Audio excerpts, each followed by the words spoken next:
I'm sure you get recommended supplements to take for PCOS a lot, so I wanted to talk to you today about the 2 things that I look for in a supplement to make sure that it's actually going to be effective and helpful for my clients and myself. So to demonstrate today, I have my favorite supplement for PCOS. This is N-acetylcysteine, or NAC. Super helpful for a lot of PCOS symptoms, reducing inflammation, reducing facial hair, improving ovulation, etc., etc.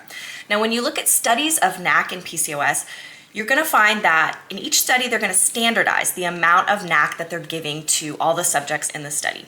And we pretty much agree that 600 milligrams is about the daily dose for NAC that can be supportive. Now, when you go and search just for any random supplement on the internet, you might see that some of them are really expensive and some of them are really cheap. If you look closely at how much of the active ingredient is in there, you'll see how many milligrams of NAC is actually in that.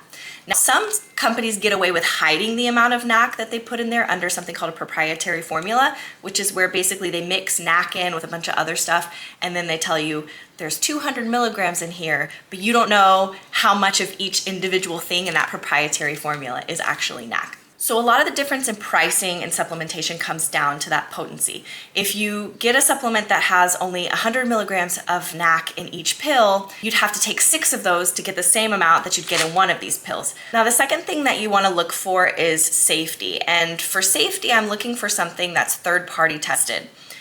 The supplement industry is not a really well-regulated industry, and a lot of the ingredients that go into supplements are imported from overseas.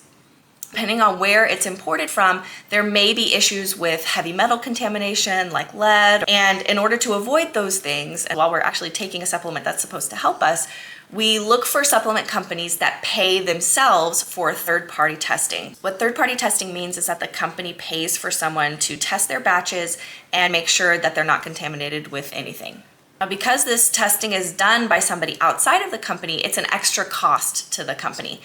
So the company often passes that testing cost, or at least some of it, back on to the customer. After looking at a lot of consumer reports on supplements when I was in grad school, I still think that this is definitely a worthwhile expenditure.